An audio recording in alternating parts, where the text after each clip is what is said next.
उत्तर प्रदेश के एक छोटे से गांव बिशनपुर में हर साल सावन के महीने में एक बड़ा मेला लगता था।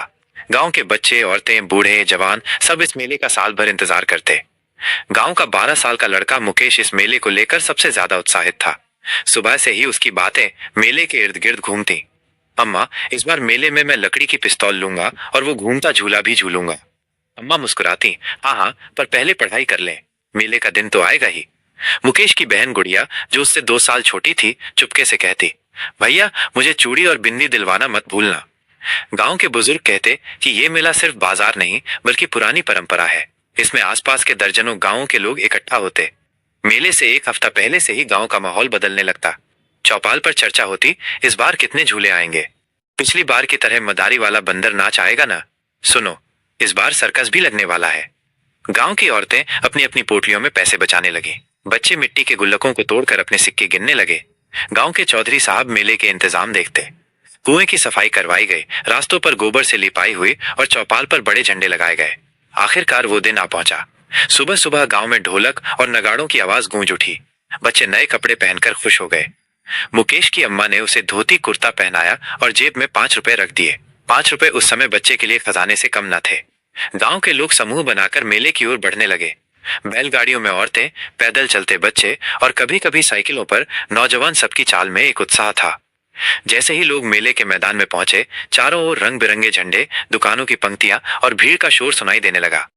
कहीं खिलौनों की दुकानें थीं, मिट्टी के घोड़े, लकड़ी की तलवारें, सीटी और रंग बिरंगे गुब्बारे।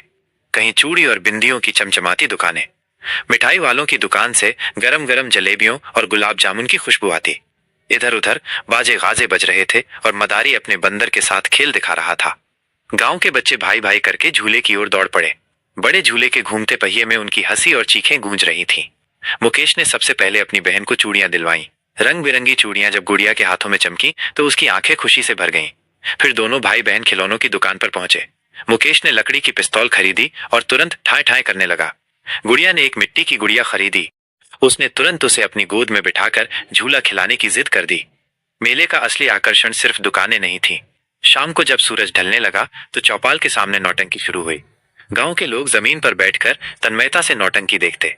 ढोलक और हारमोनियम की धुन पर कलाकार गाते और नाचते। इस बार का विषय था सावित्री और सत्यवान। औरतें अपने बच्चों को गोद में उठाकर समझाती, देखो बेटा, यही होती है सच्ची पत्नी।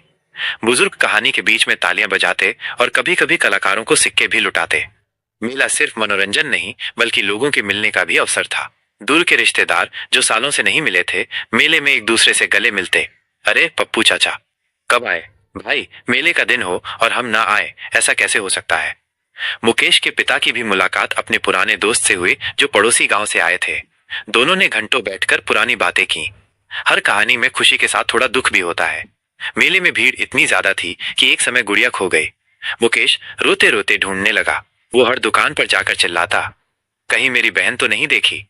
कुछ देर बाद चौपाल के पास ढोलक वाले ने पुकारा, जिस किसी की बच्ची खो गई है वो यहाँ आकर देखे। मुकेश दौड़कर पहुंचा और अपनी बहन को देखकर उसके गले लग गया। उसकी आंखों में आंसू थे लेकिन दिल में राहत। रात होते होते मेले की रौनक और बढ़ गई। चारों ओर लालटेनें जल उठी। ढोल, नगाड़े, बीन की धुन और आवाजों का शोर सब मिलकर एक अनोखा संगीत बना रहे थे। मुकेश ने अपनी अम्मा से जिद की, अम्मा आखिरी बार झूला झूल लूं। अम्मा ने मुस्कुराकर हामी भर दी। जब झूला ऊंचाई पर पहुंचा तो मुकेश को लगा जैसे वो आकाश छू लेगा। आधी रात को जब लोग थके मादे घर लौटे तो सबके चेहरे पर खुशी थी।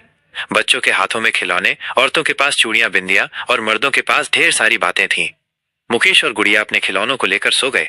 नींद में भी उनके होंठ मुस्कुरा रहे थे। बुजुर्ग चौपाल पर बैठे बोले, गांव का मेला सच में गांव की आत्मा है। ये सिर्फ खरीद बिक्री नहीं बल्कि लोगों के दिलों को जोड़ने का जरिया है।